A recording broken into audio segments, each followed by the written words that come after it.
a vision that repeats itself on the Chinese side of Latin America as a unit, linguistic, cultural, and religious, and we get to see that it doesn't get too well adapted for a thorough understanding of relations. There is a forum between China and CELAC, where CELAC appears as a single homogeneous player.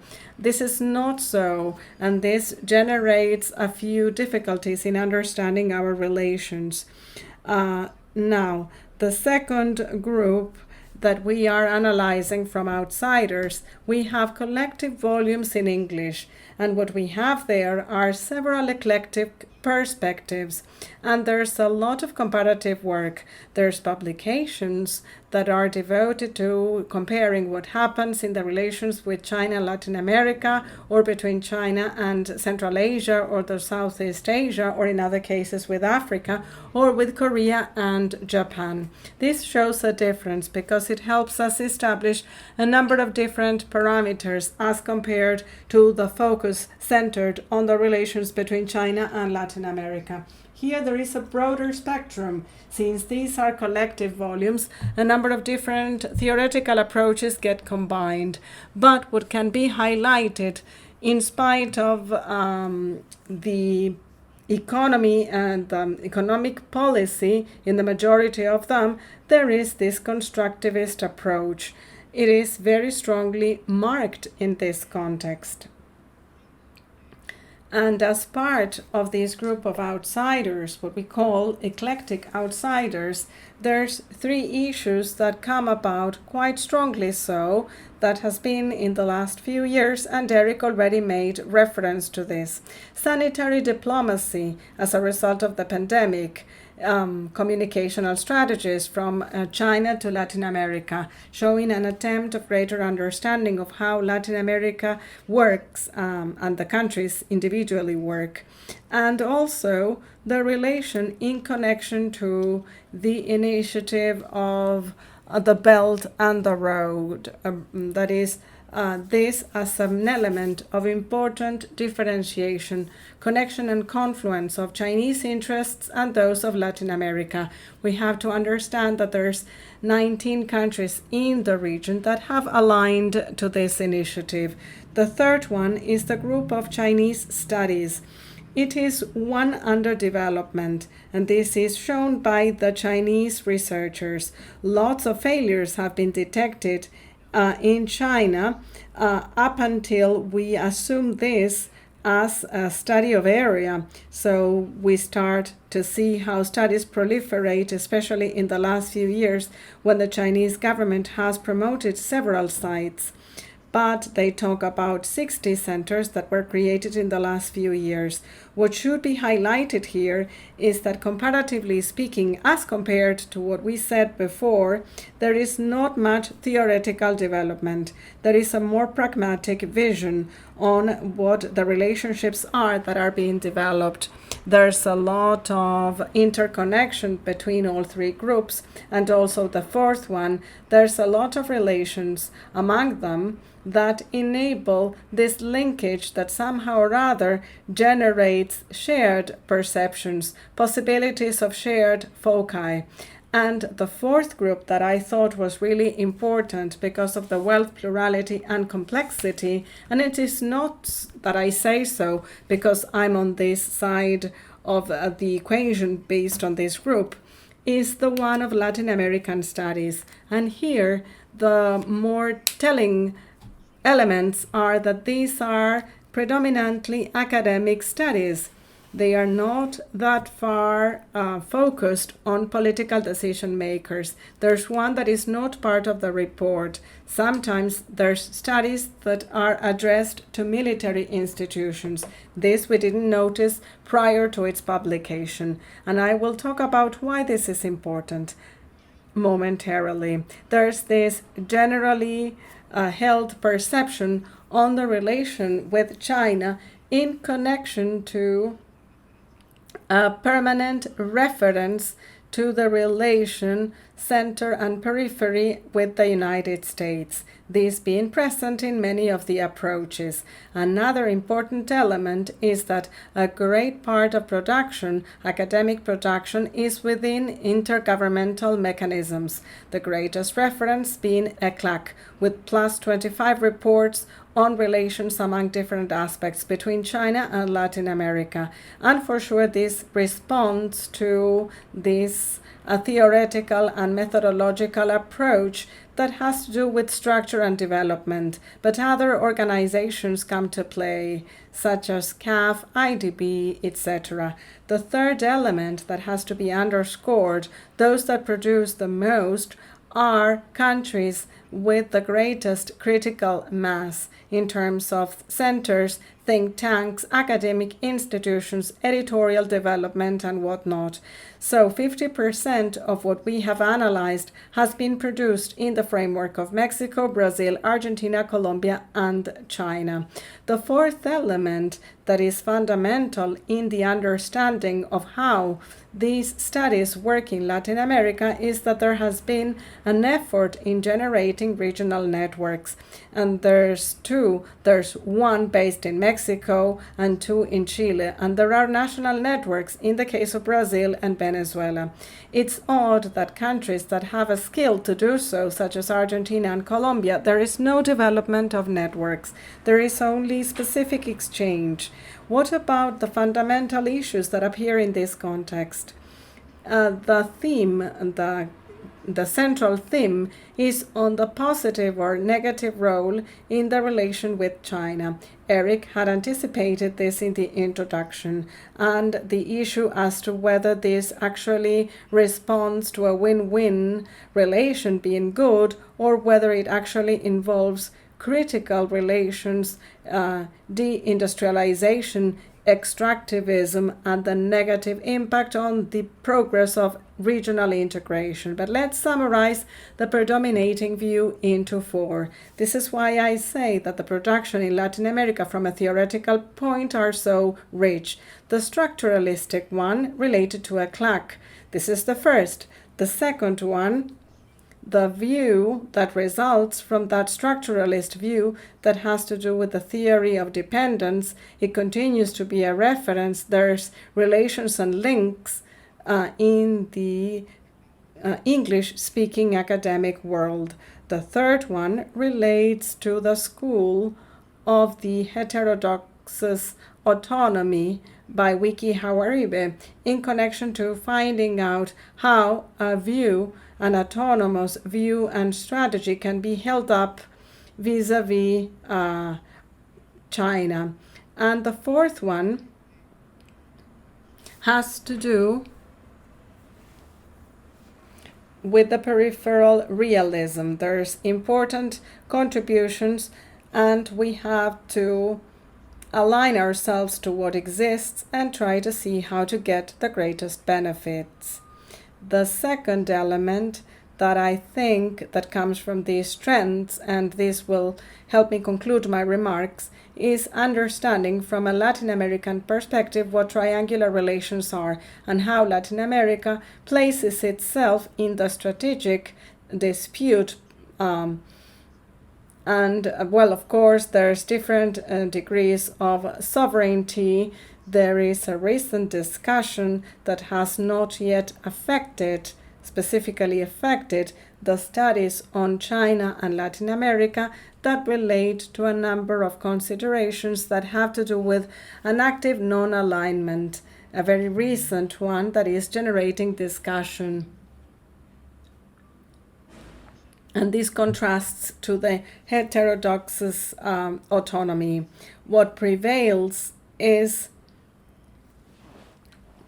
a view of international economy, and in some cases it is mixed with geopolitical views, and it is quite telling in some of the papers that we were able to revisit. I would say that when it comes to this, what remains to be seen is, comparatively speaking, there is a far more policy-oriented emphasis in the Anglo-Saxon environment, a far more pragmatic view of what we've seen, the Chinese production that is centered in specific cases increasingly, in spite of the monolithic view of Latin America, and in the case of Latin American studies, within their complexity and diversity, we should have a different appreciation on what for, and in what sense should the relation between China and Latin America be developed from a more benevolent point of view down to a more critical one, from the most benevolent to the more critical ones.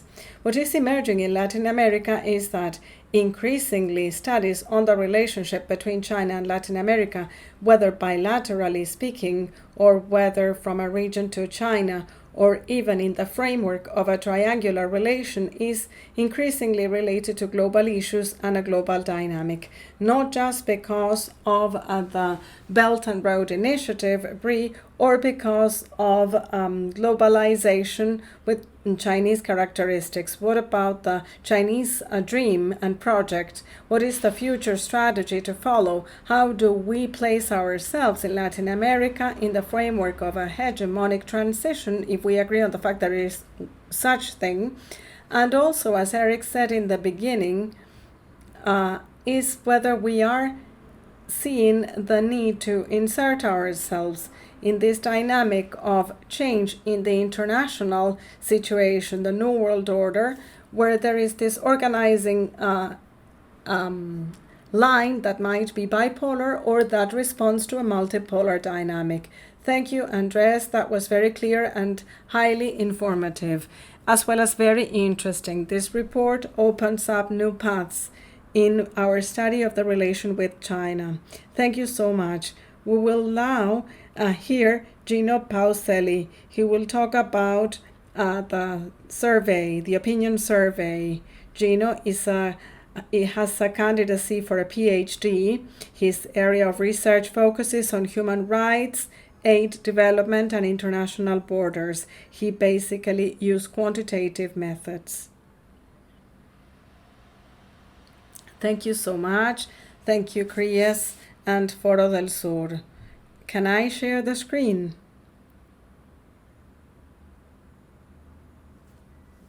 I put together a brief presentation to keep me focused on what I should be saying.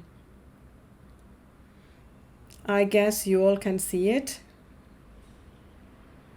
So I will very succinctly focus on what I consider are the key, most interesting results of this survey that was administered to opinion leaders. We surveyed 336 of them that come from 23 countries in the region in the period that extended between May and June last year. These are scholars and journalists. But we also have key opinion leaders that work in the private and public sectors, international organizations, etc. Before we get to see results, we should say that this is a snapshot by 2021. We cannot see how this evolves or where it is headed for. That is the perception of key opinion leaders in connection to China. Firstly, I will split this presentation into three parts. The first one is the opinion that experts have on China, where they assess China in general terms. Here, the leaders that we surveyed are divided into three big areas. Those that have a poor opinion on China, good and neutral one. Percentages do not distribute evenly, but give or take, it's 1/3 each. When it comes to comparing against other strategies or other powers, we see that China is in a particular group of powers, extra-regional powers, in connection to what the opinion leaders have to say about these powers. On the one hand, there's a group of extra-regional powers about which the surveyed leaders have very good opinions, basically Germany and Japan. There's another group of them where there's a negative opinion on the country. That is what prevails. This is a relatively poor or bad opinion. a hefty one. This includes China, together with India and Russia. Other countries, France, United Kingdom, Spain, and United States, are somewhere in the middle. One thing is the opinion about the country, another thing is the perception of the influence by China on the region. This is the second part of this data of the survey that was administered. In terms of influence, something very interesting happens. Opinion leaders consider that the influence of China in the region is very high. This is a well generalized opinion, very well shared among the key opinion leaders. But at the same time, when we ask them how the impact of this influence is like in the region, Andres alluded to this a while ago, the opinion by leaders is tend to be one that this influence being very high has negative impacts or negative effects in the region. There's a greater proportion of those who think that there's a negative effect rather than a positive one. And that is an interesting piece of data. How can we put this into perspective in connection to how leaders value or evaluate the influence of other extra-regional powers? Results that I shared in connection to China are very similar to the opinions of the United States. The influence of the United States tends to generate negative effects in the region. This is different from the case of other powers, such as Russia, with lower influence than that of China or the United States. But the effect of that influence in the region is even worse. Or others, such as Germany or Japan, where the influence is even smaller than that of the United States, China, or Russia, but effects are perceived as positive. Effects perceived by these key opinion leaders. Please remember that this is about what happens around the world, perception of what happens around the world, not of what actually happens. And I should make a distinction when it comes to that. When we talk about the influence of China in the region, we may talk about lots of things. In general, opinion leaders think the influence is high. But when we go and think about specific policy areas, the picture changes. Here we get to see that in economy and in technology, these are areas where China has more influence. There's other areas of policy, health, and culture where the influence of China is perceived as less. And the third part of the data has to do with the influence on the media as the cradle of the so many sources of influence by China in the region. The perception of opinion leaders is that the opinion of China is very high, by and large. But now, when we consider specifically China's influence on the media, a very small percentage considers that this is high in the region. So we should think that maybe the sources of influence of China have to do not based on media diplomacy, because this has a lot of growth potential, at least so in the case of China.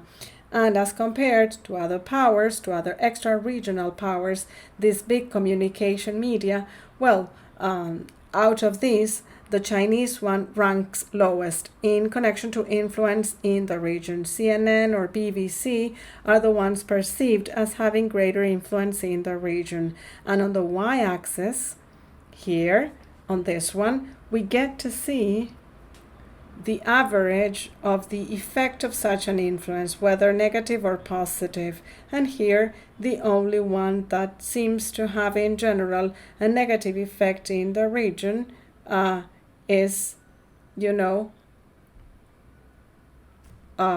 Telesur. The others have a relatively similar effect.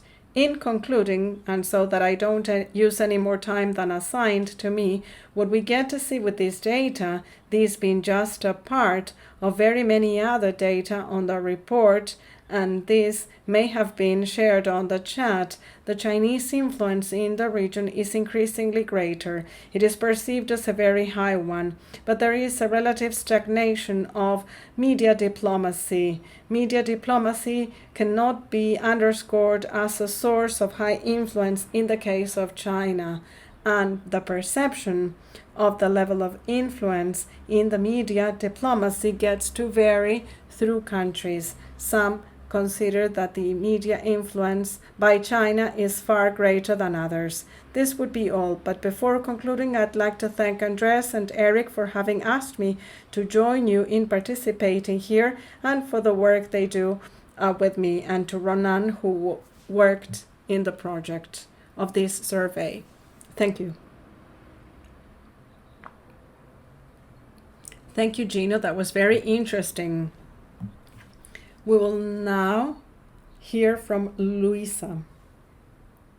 She is a journalist and a global fellow from the Brazil Institute. She works in communication media for a long time. Well, not that long because she is young. She worked as a special host in Asia, and she has a degree in political sciences. Luisa, please take the floor. Thank you so much. Before anything else, I will speak in Portuñol, a mixture of Portuguese and Spanish. I hope you can understand my Portuñol. This research project, we try to understand how things have changed in the dynamic of the relation between China and Latin America from the perspective of public diplomacy, such as China. It consolidated itself as a major economic partner in the region. It became a present player in the flows of Latin American information. The data that we have very much confirm what Gino presented in his survey.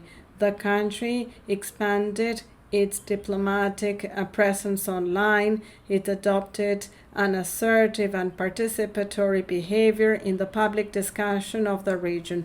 China is today, through state-run media organizations, an active player in the media industry. During the last decade, Chinese media have developed a strategy to talk to foreign audiences. It expanded its content of multimedia in Spanish and in Portuguese. Additionally to telecommunication services, we focused on what is it that we are consuming as international content, how they come to play in influence operations, and how or why this could affect the public opinion and the decision making. The China Media Group, the organization of media from China that reports to the advertising department, the Central Committee of the Chinese Communist Party, and the state-run media agency or news agency in China, are living through a global expansion. What happens elsewhere also happens in Latin America, a process that began early in the last decade and that gained momentum during the second mandate of Xi Jinping.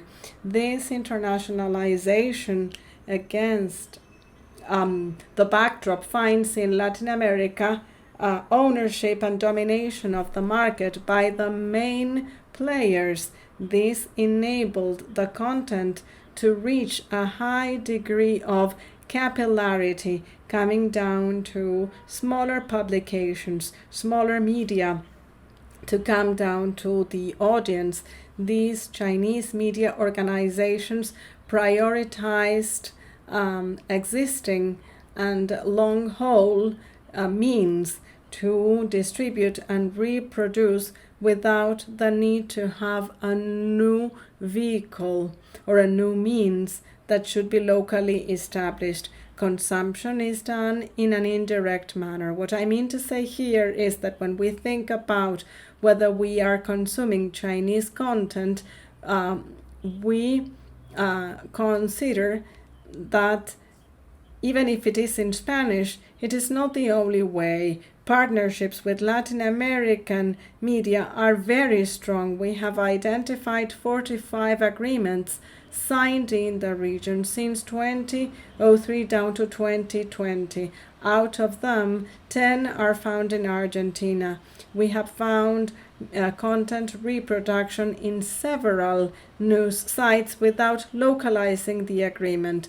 But we understand that such thing exists. This media agreement implies sharing knowledge and content, provide a continuous flow of information free of charge, to have access to the database of photos and videos in real time to feed news outlets and 24-hour broadcasting agencies, and also productions at a smaller scale. Another mechanism that got adopted or that continues to be adopted was the creation of supplements on newspapers or follow-up on TV broadcasting. The New Alliance Group or America Group, together with China Daylink, launched in 2016 in Argentina the first Spanish newspaper quarterly supplement that gets distributed with El Cronista La Capital and El Diario Uno.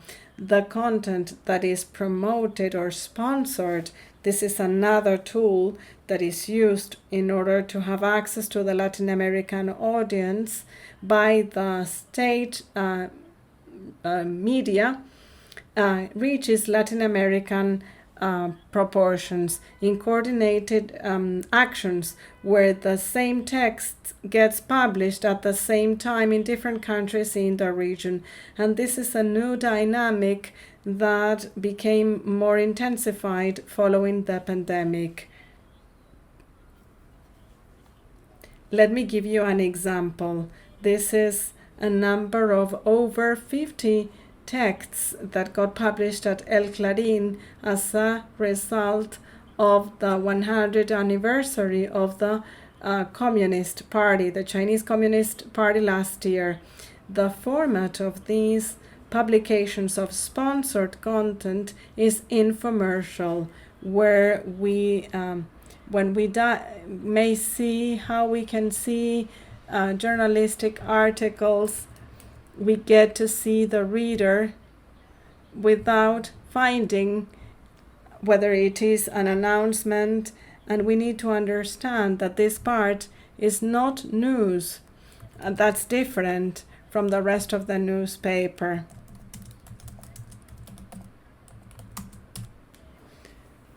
This is paid for content. In the case this appears and not in others. In this same period, we get to see the process of digitalization of the Chinese diplomacy, diplomatic accounts in Portuguese and in Spanish, and the multiplication of columns that are published in Latin American sites and in journals signed by Chinese diplomats outside from the 400 reviewed texts in this project. At least 30 were published in Argentina. The conclusion that we come down to is that the presence of content of state media in China is today an underestimated, invisible, indirect presence that suffered from a big transformation in a very short while, and that had access to a massive audience in Latin America. In the different countries in the region, the audience is consuming whole reproductions of the content that is produced by the state-run media in China in an indirect manner, because this content appears for them as part of the supply, the offer of local media.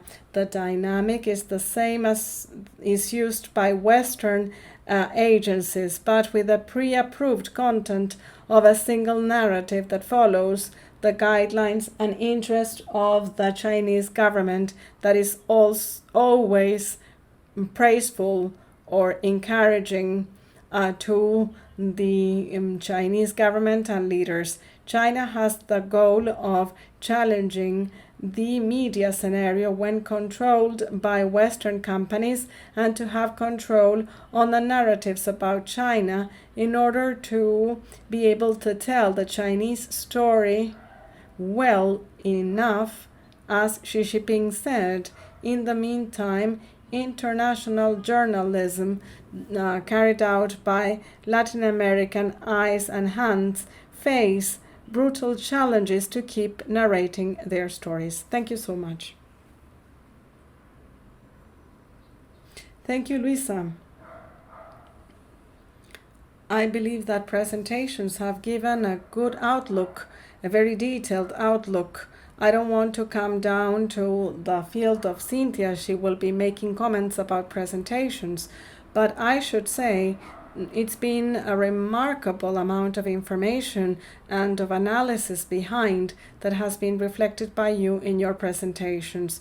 As I said, we will give the floor to Cynthia Sanborn. She will talk about the participations of the different lecturers. She's the authority of the Pacific University in Lima, Peru, and a full professor of the Department of Political Sciences. She has a postgraduate and a master's from the Harvard University. She is the president of the board of directors of the Consortium of Research and Social Investigation and the member of the study of Latin America, the Center of Latin American Studies from the Harvard University. She works for the Sophia Group that brings a number of different women that focus on this subject. Thank you, Jose Maria, and I'd like to thank you all.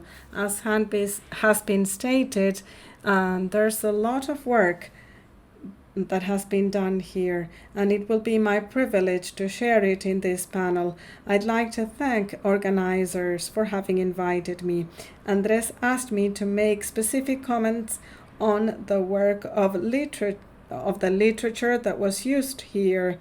I will try to also focus on this, but my emphasis is on this effort of seeing the studies, the trends, and the intellectual production in 3 continents in a decade. And of course, it's always short, but the effort is enormous. And the context could not be better. The relations of Latin America and China are quite mature, and both from the North American Academy, we have quite a lot of studies on the subject matter. And as a matter of fact, we need to make balances and consider agendas in the future. What is it that we know and what is it that we don't? I'd like to make a contribution on several of the contributions that have called my attention, and to make 2 or 3 comments in connection to our experience in this field.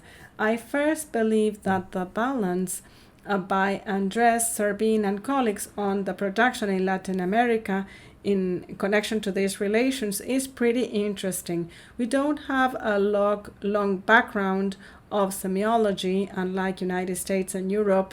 We do not have many well-expert scholars in the relations with Asia, but we have a proliferation of projects and publications in the last few years that is quite impressive.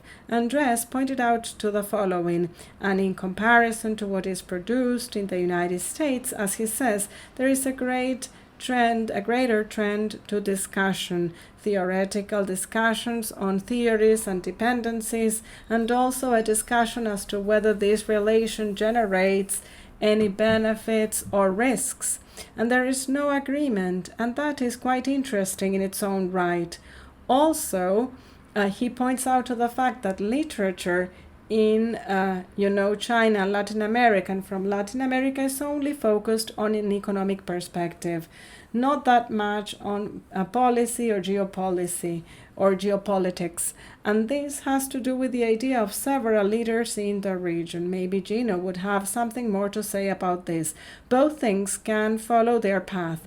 Economy on the one hand and political relations on the other hand. This is what Andre said.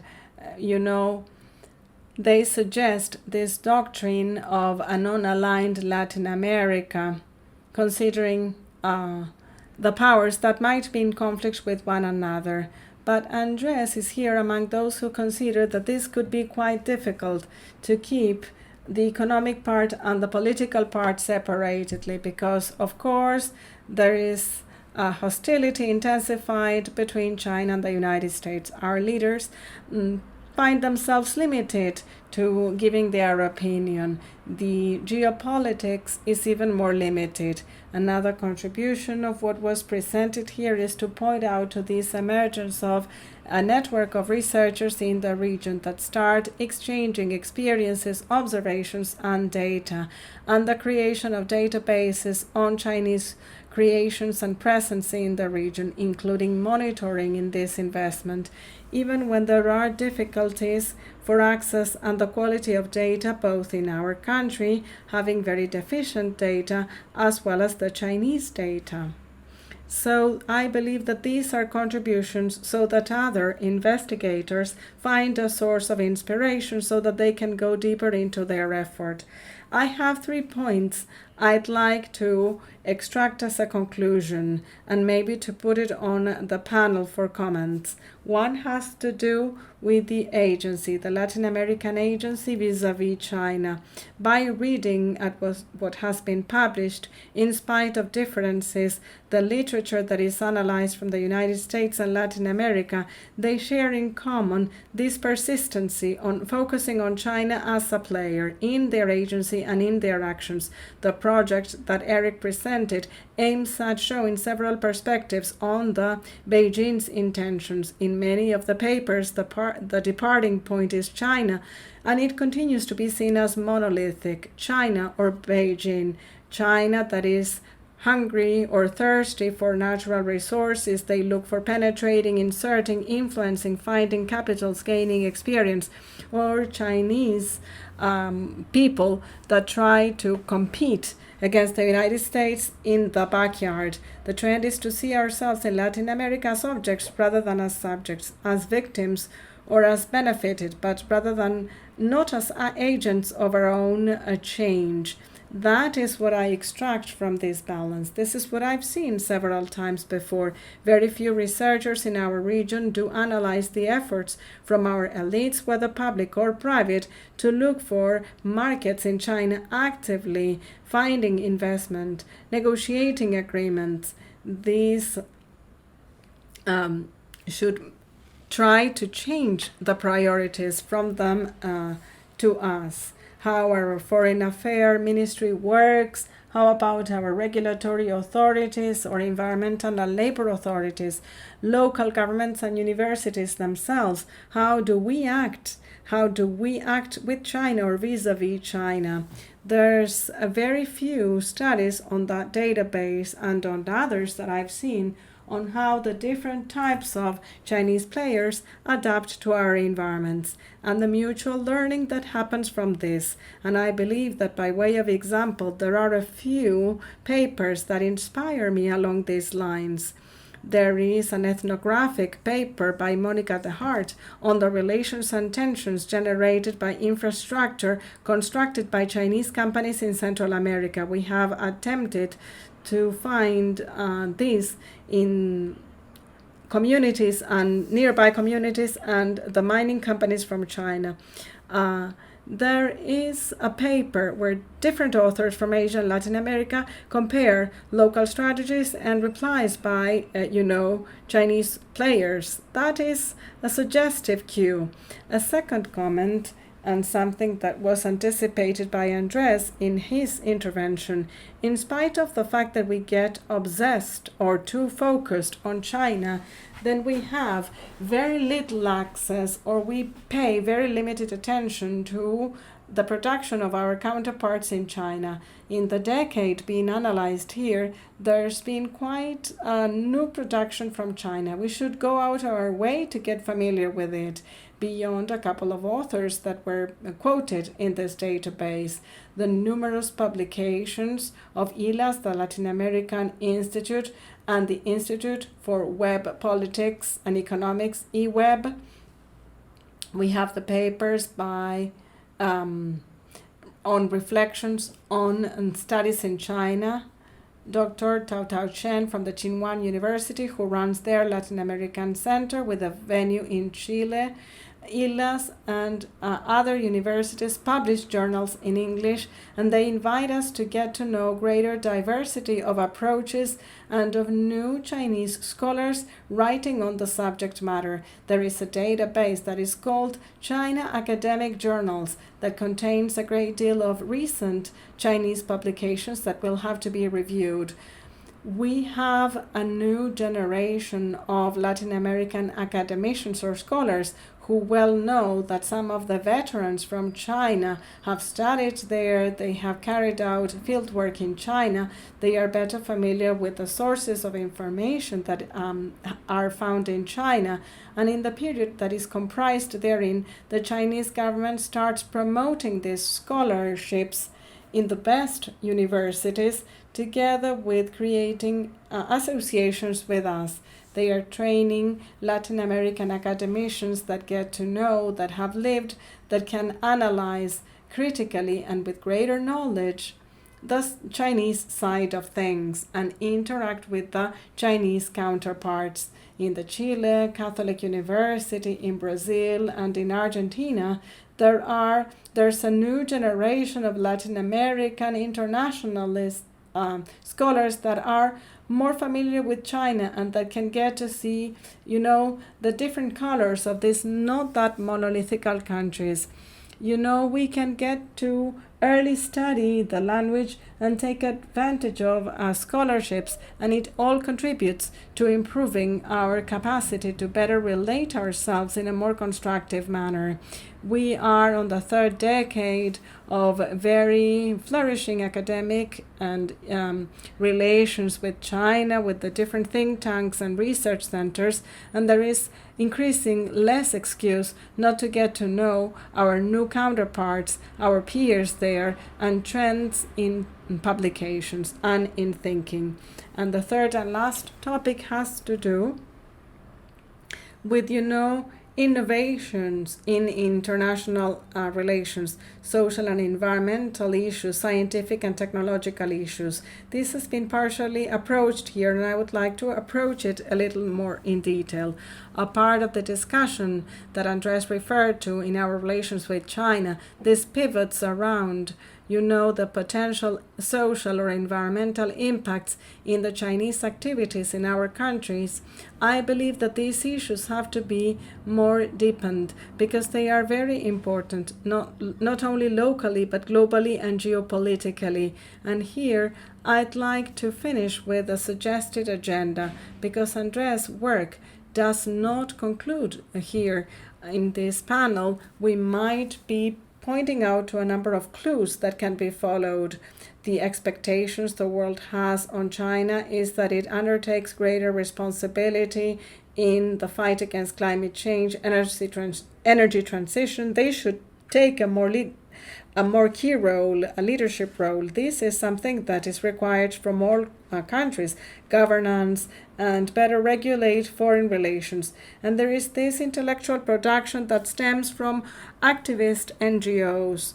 There's this trend to reporting, and in some cases this is encouraged by North American or European donors to focus only on Chinese players. And on the negative side of things, we need to try and exchange academically and analyze with Chinese colleagues on these topics, environmental topics, technology transfer. What is it that Chinese companies offer? What is it that we want? How do we react to the pressures that come from abroad in improving our technological interaction? And also healthcare issues, as Eric has mentioned. There is a part of this in the work that we do. With a few exceptions, analysis coming from the United States have been quite challenging. They have focused on the diplomacy and on vaccines. But how did we negotiate with Chinese? How did we look for a more a sounder relation rather than getting vaccines from them. I would like to conclude by congratulating those that have spoken before and calling you upon generating an agenda in research topics. How do we research? How do we train young people so that we follow this cue, and go deeper in our understanding of the relation? Thank you so much. That's very enriching. You've inspired us into thinking about what was presented, and you have suggested a way forward. To the different speakers, I would offer 1 or 2 minutes each to make a closing remark on presentations or on what you have heard after presenting. That would be quite a good experience. And then I'd like to ask Marlies, Ilyeska, and Andres to close the meeting. Let's get started by Eric. Let's follow the same sequence that we followed before. Thank you so much, Jose Maria. Thank you all panelists. And thank you, Cynthia, for your comments in connection to Andres' paper. I would underscore just one thing here. The survey that was described by Gino has been very interesting indeed. Some of the findings were really interesting. There is one he didn't mention, and that was an approach of a discussion that towards the end got solved by including this issue on the report that was published. It has to do with the difference between countries that you could rate, and this is kind of complex, but you could rate them as more heterodox or more south-south in connection to their approach to issues that have to do with international relations, the perception of China in these countries in contraposition to countries that are more focused on the relations with the United States. And I believe that here there is an interesting finding in terms of, opinion patterns among experts in a number of different parts of Latin America, and it highlights something that Andres emphasized in connection to thinking about the relations between Latin America and the Caribbean on the one hand and China on the other hand. Latin America and the Caribbean not being a homogeneous region, there's a lot of heterogeneity, and of course this conditions our understanding. The second point to be highlighted here, and again this comes from Gino's effort and that of his colleagues. It attempts to find out how broad the influence of China is through the issue of whether people follow Chinese media or not. And I believe that for the next stage we have to incorporate something that is central to the analysis that was shared by Luisa here and that will come down in a report that we are putting together under her leadership. It being that the greatest share of the media content that comes from China is not coming from Chinese agencies, but rather it is passing through the Latin American communication media. So consumers of those subjects believe that this comes from Clarín or Mercurio, but actually the content comes from China. When they watch CNN, they know it is CNN. When they watch or when they read reports from AP or Reuters, they know so. And as it seems, when it comes to what is circulating on the Latin American media coming from China, that is not all that explicit. So how to grasp what is the influence that is being carried out by this type of interventions is one that will warrant the next stage of our research in this area. Thank you. Thank you, Andres. Well, actually, I have not much to add. presentations, specifically comments by Cynthia, have been very enriching. There's two elements that I'd like to highlight. One, of course, we would need to have a clearer view on how progress has been achieved by the production of knowledge or the relations between China and Latin America in the Chinese environment. For that, we do need a sinologist who will be capable of talking and understanding Mandarin, because otherwise the perception is the one that is communicated on the media, a monolithic view that generates a monolithic perception of how China is, while it possibly might not be accurate. If you touch upon other issues other than economic issues or political issues, you see how culture in China, especially different ways of artistic expression, are different, and there's no longer a monolithic expression. China today is not traditional. It is, what Weiwei and other avant-garde artists have to say. So I fully agree on that one. We need to go deeper, but that deeper approach should be done by the generation of researchers or sinologists who will understand Mandarin. The second, in connection to Latin America, which I believe is important, I think we need to go back to something that I emphasized at some point. Cynthia said that, the approaches, the geopolitical approaches are blurred. There is a rebirth of them in the study of the relations between China and Latin America. It is oddly so combined with the approaches of political economy, international political economy, but we should not rule out in this context to understand who the ones are that demand more information and analysis on China. Some countries in Latin America, they demand this information, and they do have a far more geopolitical perception than an economic one. I'm not talking about the business sectors, of course, though. So I believe that we should go deeper into our search for this, because, people from a given level or from a number of groups who have a very much related view related to the international economic policy, and in some cases a Marxist view, all of a sudden combine it with a geopolitical view that that makes us go back to the oldest initiatives in the 19th century. I'm glad that the contribution that we've made is perceived to lay the foundation so that we can open up new issues. That is fundamental. We need this in the study of the relations between China and Latin America. We need to go deeper, touching upon other issues and generating specialists with a capacity to understand maybe not the two parts, but the multiple parts on the one hand, the multiple parts on the other hand, and also the multiple parts of the third one, the United States, to say specifically, and there being a very close relation. As Cynthia was mentioning, China is making an effort to grant scholarships, exchange, and bring students to China. But the core of publications that we analyzed were produced by people who got trained either in Latin America or in the United States, who continue to have a permanent interrelation, especially with the United States. That might change into the future.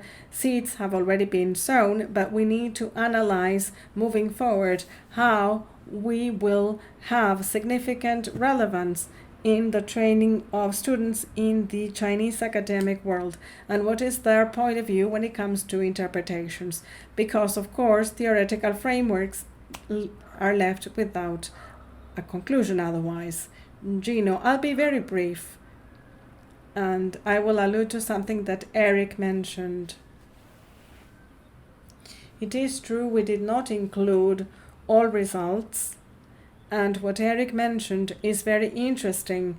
I thought it was a little complex to explain it in a 10-minute presentation, but basically, so we found that some characteristics or orientations of foreign policy by some Latin American leaders are related to the perceptions that these experts or opinion leaders have on the influence by China. So some countries who have leaders that are more focused down south, experts, opinion leaders with a very good opinion about their own government would have a trend to better assess the influence of China. And that, as Eric said, is very interesting. And it responds to one of the questions that I read on the chat, the attributes of opinion leaders or leaders in general, not necessarily opinion leaders, but country leaders. And going back to this discussion, I should say that moving forward, we need to reinforce on how, or we need to underscore how China stands in connection to the rest of the world. Many times, if we assess China as having a lot of influence or not that much influence, well, we need to have a perspective of it, how influential or not other extra-regional powers are, in order for us to compare so that numbers or perceptions get to have some sense. And in connection to what Luisa, Eric, and Andres were mentioning, is trying to understand the sources of this influence.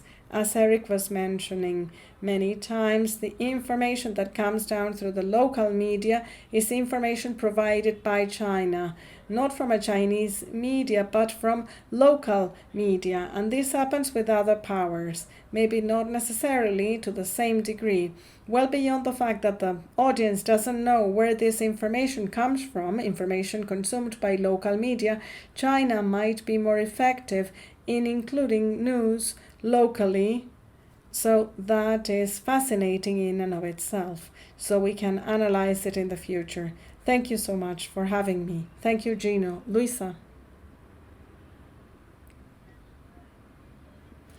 I will just comment on what Gino said. I would say yes, players, other players, international players, other news agencies, other Western news agencies were and continue to be present as providers of content for Latin American media. The evolution of the Chinese relation in Latin America in a context of digital migration will make the arrival of content from the state media,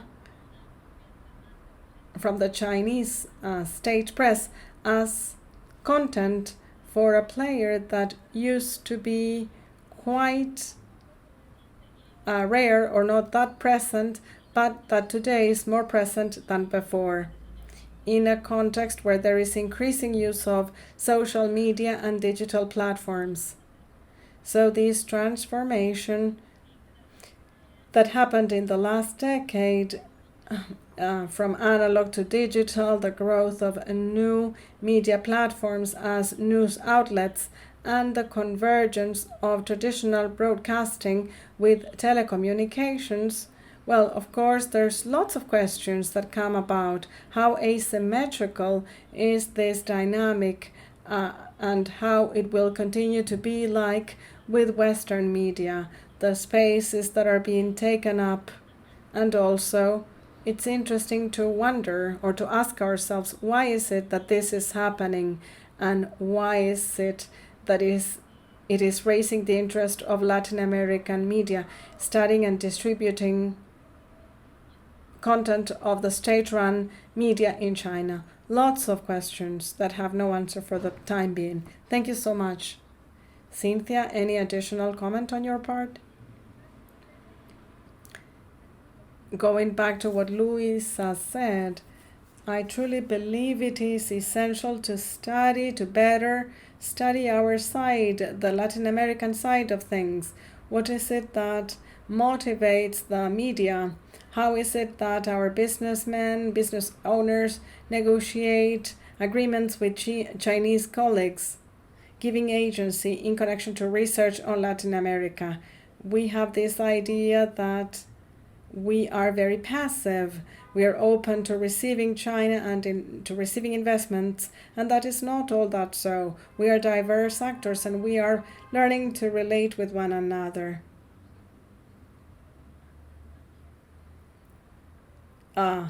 political leaders, experts, young people who have studied in China and who have done research, field research, have very major contributions. The collaboration with colleagues in China will be quite difficult now because of the pandemic and the restrictions that we have in going back to work in China, but we need to find a way around it.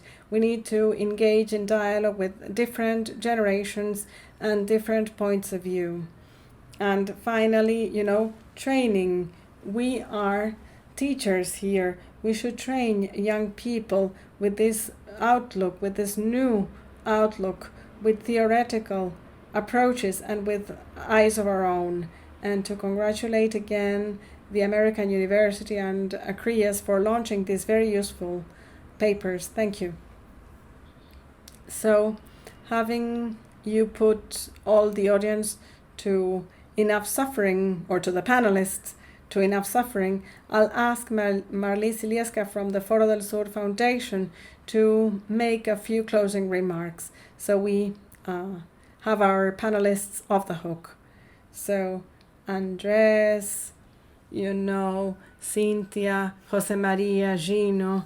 I would like to thank the Foro del Sur Foundation for this meeting. It's been a wealth of an experience. In the foundation, this presentation coincides with an effort for over long years to try to encourage critical thinking of the big issues of the national agenda. And of course, by doing so, we avoid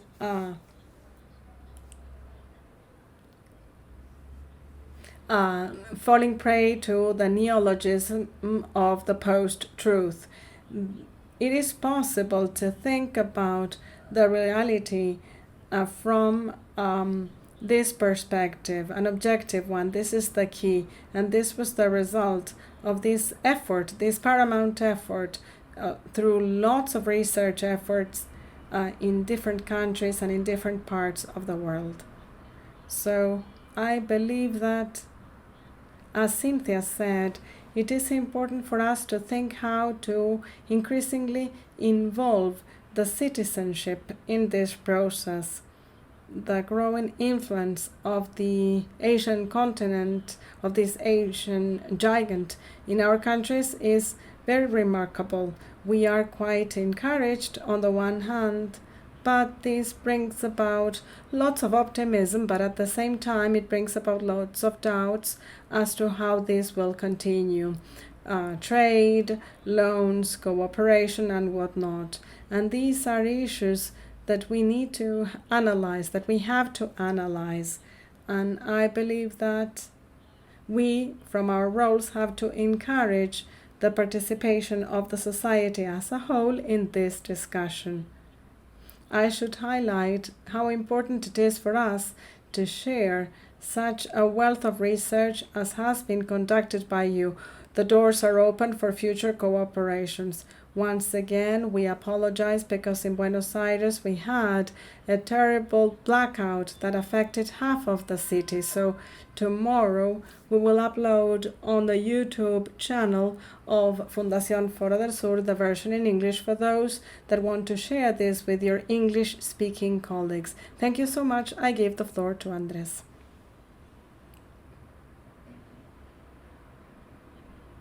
Well, I think that I have spoken a little too much already. Thank you for giving me the floor back, but I would just like to thank everybody, Klaus and Eric in particular, with whom we've been working for long years, to all the team behind Klaus, and knowing Luisa, well, the contribution on her part when we studied all this. I'd like to thank the team that worked with CRIAS, Gino, and the rest of those that worked in the survey, and to the team that supported us from CRIAS.